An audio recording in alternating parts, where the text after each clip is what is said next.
Yeah, that's so. I am Sakshi Sahu of class 9th, and I am here to present my view on Republic Day.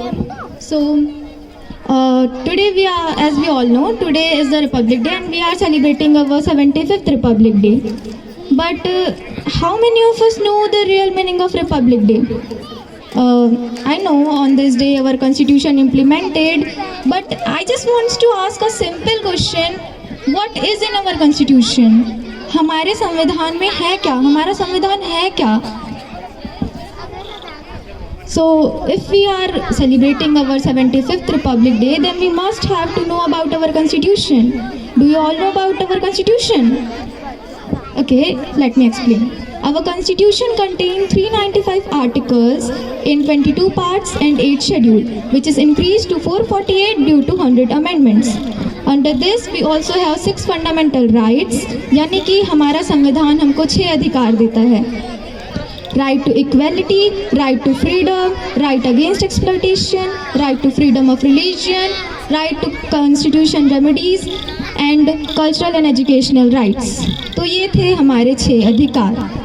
लेकिन हमारा constitution हमको सिर्फ अधिकार ही नहीं देता, वो हमको कुछ ड्यूटीज़ भी देता है. यानी कि हमारा संविधान हमको कुछ 10 कर्तव्य देता है जो हमको हमारे भारत माँ के लिए करना होता है, निभाना होता है.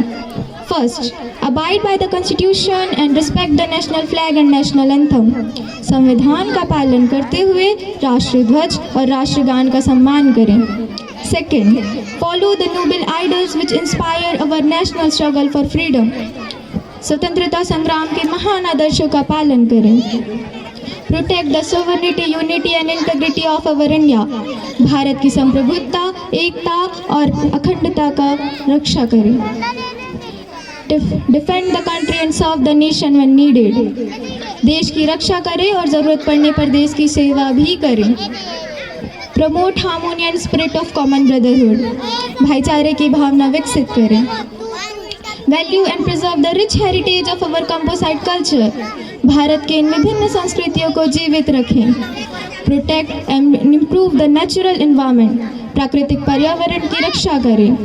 Develop the scientific temper, humanism and spirit of inquiry.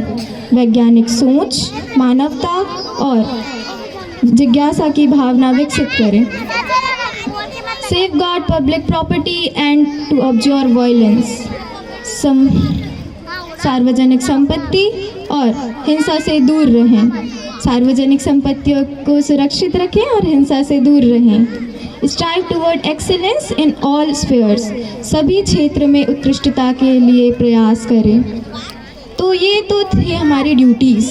अब आप खुद सोचिए कि हम में से कितने हैं जो इन ड्यूटीज़ को निभाते हैं. हम में से बहुत ऐसे होंगे जिनको इन ड्यूटीज़ के बारे में पता भी नहीं होगा.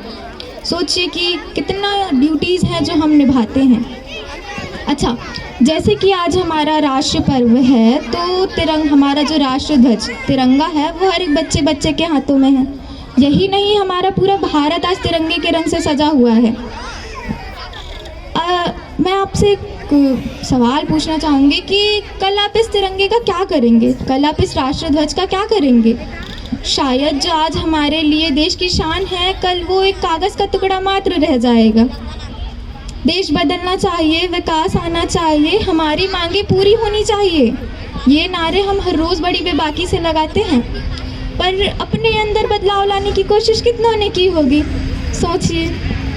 बचपन से सुनते आ रहे हैं, हम बदलेंगे युग बदलेगा, पर वर्तमान में ये नारा थोड़ा उल्टा है.